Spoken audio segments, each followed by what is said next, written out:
Hi ಗೆಳೆಯರೇ, Ramya GK story ಚಾನೆಲ್ಗೆ ಸ್ವಾಗತ. ಪ್ಲೀಸ್ ನನ್ನ ಚಾನೆಲ್ ಅನ್ನು ಸಪೋರ್ಟ್ ಮಾಡಿ, ಕನ್ನಡಿಗರ ಚಾನೆಲ್ ಅನ್ನು ಬೆಳೆಸಿ. ಕತೆ ನಿಮಗೆ ಇಷ್ಟವಾದರೆ ಪ್ಲೀಸ್ ಲೈಕ್ ಮಾಡಿ, ಶೇರ್ ಮಾಡಿ, ಸಬ್ಸ್ಕ್ರೈಬ್ ಮಾಡಿಕೊಳ್ಳಿ. Hi, welcome back to Ramya GK story channel. ಅವನ ಎದುರು ನನ್ನ ಸೆರಗನ್ನು ಜಾರಿಸಿ ನಿಂತೆ. ಸಂತಸದಿಂದ ಒಮ್ಮೆಲೆ ನನ್ನನ್ನು ತಬ್ಬಿಕೊಂಡ. ಏನು ಇಷ್ಟು ಗಟ್ಟಿಯಾಗಿ ತಬ್ಬಿಕೊಳ್ಳುತ್ತಿದ್ದೀಯಾ?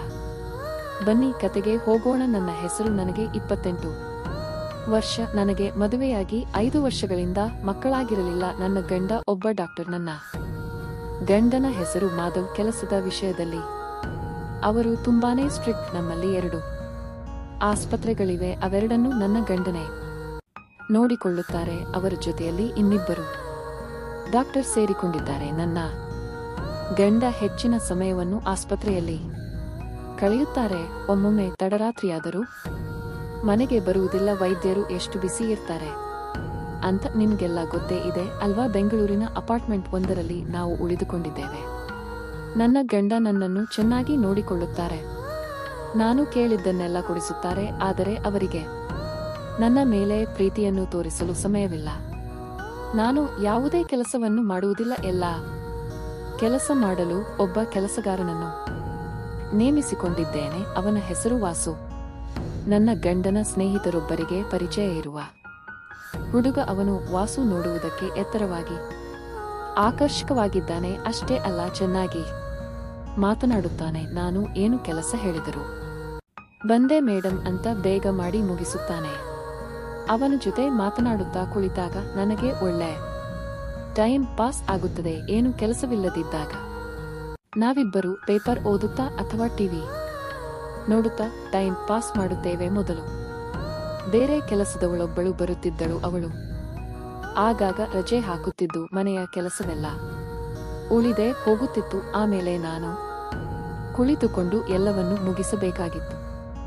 ಇದು ಕಷ್ಟ ಅನ್ನಿಸಿದಾಗ ನಮ್ಮ ಮನೆಯವರು ಬೇರೆ ಕೆಲಸದವರನ್ನು ಹುಡುಕುತ್ತಿದ್ದರು. ಆಗ ಅವರ ಫ್ರೆಂಡ್ ಒಬ್ಬರು ಕಳಿಸಿದ್ದ ಹುಡುಗ ಈ ವಾಸು. ಅವನು ಎಲ್ಲಾ ಕೆಲಸವನ್ನು ಮಾಡಿಕೊಟ್ಟು ಇಲ್ಲೇ ಇರುವುದರಿಂದ ಅವನಿಗೆ 2,500 ಸಂಬಳ ನೀಡುತ್ತಿದ್ದೇವೆ. ಜೊತೆಯಲ್ಲಿ ನನ್ನ ಗಂಡನಿಗೂ ಕೂಡ ಏನಾದರೂ ಸಹಾಯ ಆಗುತ್ತದೆ ಅಂದುಕೊಂಡೆವು. ವಾಸು ಎಲ್ಲವನ್ನೂ ಚೆನ್ನಾಗಿಯೇ ಮಾಡುತ್ತಾನೆ. ಅವನಿಗೆ ಚೆನ್ನಾಗಿ ಅಡುಗೆ ಮಾಡುವುದು ಸಹ ಗೊತ್ತು. ವಾಸು ಯಾವಾಗಲೂ ಸದಾ ಲವಲವಿಕೆಯಿಂದ ಇರುತ್ತಿದ್ದ. ಅವನ ಚಟುವಟಿಕೆ, ಅವನ ಸುಂದರ ಮೈಕಟ್ಟು ಇವೆಲ್ಲವನ್ನು ನೋಡುತ್ತಿರುವಾಗ ಕೆಲವೊಮ್ಮೆ ನನಗೆ ಅವನ ಮೇಲೆ ಆಸೆಯಾಗುತ್ತಿತ್ತು. ಆದರೆ ಆ ಸಮಯದಲ್ಲಿ ನನ್ನ ಗಂಡನನ್ನು ನೆನಪಿಸಿಕೊಂಡು ನಾನು ಸುಮ್ಮನಾಗುತ್ತಿದ್ದೆ. ನನ್ನ ಗಂಡ ನನ್ನನ್ನು ಚೆನ್ನಾಗಿ ಇಡುವುದಕ್ಕೆ ಏನೇ ವ್ಯವಸ್ಥೆ ಮಾಡಿದರೂ ಕೂಡ ನನಗೆ ಸಮಾಧಾನ ಇರಲಿಲ್ಲ. ಯಾಕೆಂದರೆ ನನಗೆ ಅವನು ಕೊಡುವ ಪ್ರೀತಿಯಲ್ಲಿ ಕೊರತೆಯಾಗಿತ್ತು. ಅದನ್ನು ಅವರಿಗೆ ಕೂಡ ನಾನು ಕೆಲವು ಸಲ ಹೇಳಿದ್ದೆ. ನನ್ನ ಗಂಡ ಆಸ್ಪತ್ರೆಯಿಂದ ತಡವಾಗಿ ಬರುತ್ತಿದ್ದು ಅವರು ಬರುವ ಮೊದಲು ನಾನು ಸಂಪೂರ್ಣವಾಗಿ ಮಲಗಿರುತ್ತಿದ್ದೆ. ಅವರು ಬಂದ ನಂತರ ವಾಸು ನನ್ನನ್ನು ಎಬ್ಬಿಸಿ ಡೋರ್ ತೆಗೆಯುತ್ತಿದ್ದ. ಆಮೇಲೆ ಅವರಿಗೆ ನಾನು ಊಟಕ್ಕೆ ಬಳಸುತ್ತಿದ್ದೆ. ಊಟ ಮುಗಿಸಿ ಅದರ ನಂತರ ಅವರು ನನ್ನ ಪಕ್ಕದಲ್ಲಿ ಮಲಗುತ್ತಾರೆ. ಬೆಳಗ್ಗೆ ಎದ್ದ ತಕ್ಷಣ ಆಸ್ಪತ್ರೆಗೆ ಹೋಗುತ್ತಾರೆ. ಹೀಗೆ ಇರುವುದರಿಂದ ಪ್ರೀತಿಗೆ ಸರಸಕ್ಕೆ ಸಮಯ ಎಲ್ಲಿದೆ? ಮದುವೆಯಾಗಿ 5 ವರ್ಷದಲ್ಲಿ ಹೆಚ್ಚೆಂದರೆ 30 ಬಾರಿ ಮಾತ್ರ ಆ ಕೆಲಸ ಮಾಡಿದ್ದೇವೆ.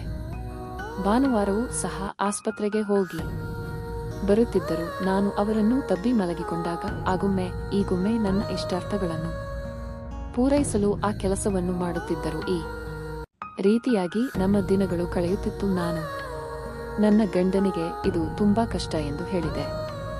ನೀವು ನನ್ನೊಂದಿಗೆ ಸರಿಯಾಗಿ ಸಮಯ ಕಳೆಯುತ್ತಿಲ್ಲ.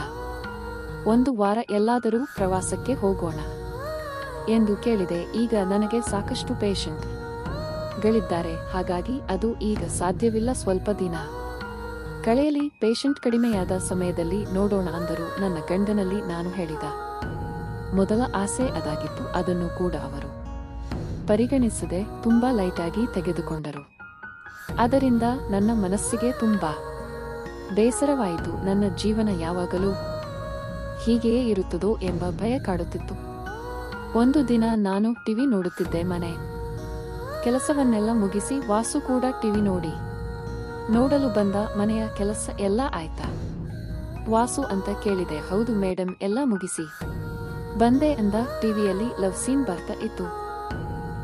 ನೀನು ಕೂಡ ಸ್ವಲ್ಪ ಸಮಯ ಕಾಲೇಜಿಗೆ ಹೋಗಿದ್ದೆ ಅಲ್ವಾ? ನಿನಗೆ ಲವರ್ ಯಾರು ಇಲ್ವಾ ಅಂತ ವಾಸುವನ್ನು ಕೇಳಿದೆ. ಆತರ ಯಾರೂ ಇಲ್ಲ ಮೇಡಮ್ ಅಂತ ನಾಚಿಕೆ ಪಟ್ಟಿಕೊಳ್ಳುತ್ತಾ ಹೇಳಿದ. ಪರವಾಗಿಲ್ಲ ವಾಸು, ಹೇಳು ಅಂತ ಒತ್ತಾಯ ಮಾಡಿದೆ. ಆಗ ಅವನು ಬಾಯಿ ಬಿಟ್ಟ.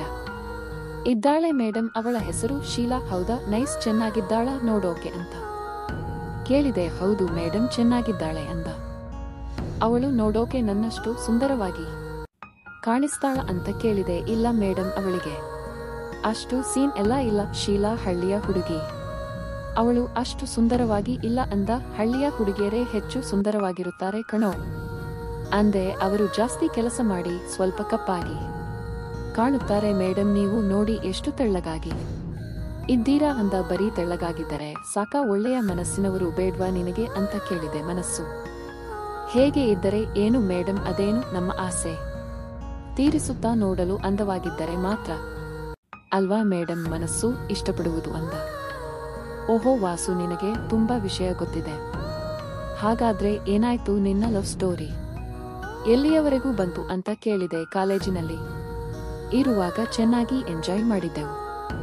ಆನಂತರ ಅಷ್ಟೇನೂ ಇಲ್ಲ ಅಂತ. ಎಂಜಾಯ್ ಅಂದರೆ ತುಂಬಾ ಸುತ್ತಾಡುತ್ತಿದ್ದೆ ಅಂತ ಕೇಳಿದೆ. ಹೌದು ಮೇಡಮ್, ಆಗ ನನ್ನ ಹತ್ತಿರ ಬೈಕ್ ಇತ್ತು, ಅದರಲ್ಲಿ ಅವಳನ್ನು ಚೆನ್ನಾಗಿ ಸುತ್ತಾಡಿಸುತ್ತಿದ್ದೆ ಅಂದ. ಮತ್ತೆ ರೊಮ್ಯಾನ್ಸ್ ಏನಾದರೂ ನಡೆದಿತ್ತೆ ಅಂತ ಕೇಳಿದೆ. ರೊಮ್ಯಾನ್ಸ್ ಒಂದೇ ಏನು ಮೇಡಮ್, ಆ ಕೆಲಸವೂ ಕೂಡ ತುಂಬಾ ಸಲ ಮಾಡಿದ್ದೇವೆ ಅಂತ ಸುಲಭವಾಗಿ ಹೇಳಿದ. ಅವನ ಭುಜದ ಮೇಲೆ ಒಂದು ಪೆಟ್ಟು ಕೊಡುತ್ತಾ, ಹೇ ಲೂಸು, ಹುಡುಗಿಯರ ಜೊತೆ ಆ ರೀತಿ ಎಲ್ಲ ಮಾಡಬಹುದಾ ಅಂತ ಕೇಳಿದೆ. ಲವ್ ಮಾಡಿಕೊಂಡವರಲ್ಲಿ ಇದು ಸಹಜ ಮೇಡಮ್, ಇಬ್ಬರಿಗೂ ಇಷ್ಟವಿದ್ದರೆ ಮಾತ್ರ ಅಲ್ವಾ ಅದು ಆಗುವುದು. ಹಾಗೆ ಇಬ್ಬರು ಚೆನ್ನಾಗಿ ಎಂಜಾಯ್ ಮಾಡಿದ್ದೀವಿ ಅಂದ. ಅಂದರೆ ಕಾಲೇಜಿನಲ್ಲಿ ಚೆನ್ನಾಗಿ ಎಂಜಾಯ್ ಮಾಡಿದ್ದೀಯಾ ಅಂತ ಆಯ್ತು.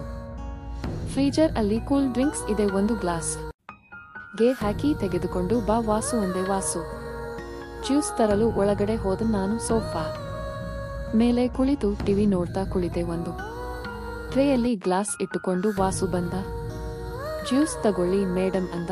ನಾನು ಟಿವಿ ನೋಡುತ್ತಲೇ ಅದನ್ನು ತೆಗೆದುಕೊಳ್ಳಲು ಹೋದೆ. ಅದು ಜಾರಿ ನನ್ನ ಮೈ ಮೇಲೆ ಬಿದ್ದಿತ್ತು. ನಾನು ತಕ್ಷಣ ಎದ್ದು ನಿಂತೆ. ಆಗ ವಾಸು ನನ್ನ ಮುಂದೆ ಬಂದು, ಮೇಡಮ್ ಸಾರಿ ಎಂದ. ನನ್ನ ಮೈ ಮೇಲೆ ಬಿದ್ದ ಜ್ಯೂಸನ್ನು ತನ್ನ ಕೈಯಿಂದ ಒರೆಸುತ್ತಿದ್ದ. ನನ್ನ ಎದೆಯ ಮೇಲೆ ಬಿದ್ದ ಜ್ಯೂಸನ್ನು ಭಯದಿಂದ ಕ್ಲೀನ್ ಮಾಡುತ್ತಿದ್ದ ಅವನು ನನ್ನ ಮೈ ಮೇಲೆ ಕೈ ಹಾಕಿದ್ದರಿಂದ ನನ್ನಲ್ಲಿ ಉದ್ವೇಗ ಹೆಚ್ಚಾಯಿತು. ಅವನು ತನ್ನ ಕೈಯಿಂದ ಶುಚಿಗೊಳಿಸುವಾಗ ನನ್ನಲ್ಲಿ ಆಸೆಗಳು ತಾಂಡವವಾಡುತ್ತಿದ್ದವು. ಏನಾದರೂ ಆಗಲಿ ಅಂತ ಅವನ ಎದುರು ನನ್ನ ಸೆರಗನ್ನು ಜಾರಿಸಿ ನಿಂತೆ ನನ್ನ ಸೌಂದರ್ಯವನ್ನು ನೋಡುವಂತೆ ಮಾಡಿದೆ. ಆಗ ಅವನಿಗೂ ಆಸೆಗಳು ಬರತೊಡಗಿದವು. ಆಗ ಅವನು ನನ್ನ ಬೆನ್ನ ಹಿಂದೆ ಹೋಗಿ ನನ್ನ ಬೆನ್ನ ಮೇಲೆ ಬಿದ್ದಿರುವ ಜ್ಯೂಸನ್ನು ಕ್ಲೀನ್ ಮಾಡುತ್ತಾ ನನ್ನ ಅಂದವನ್ನು ಅನುಭವಿಸುತ್ತಾ ನಿಂತಿದ್ದ. ನಾನು ಒಮ್ಮೆಲೆ ಹಿಂದಕ್ಕೆ ತಿರುಗಿ ಅವನನ್ನು ತಬ್ಬಿಕೊಂಡೆ.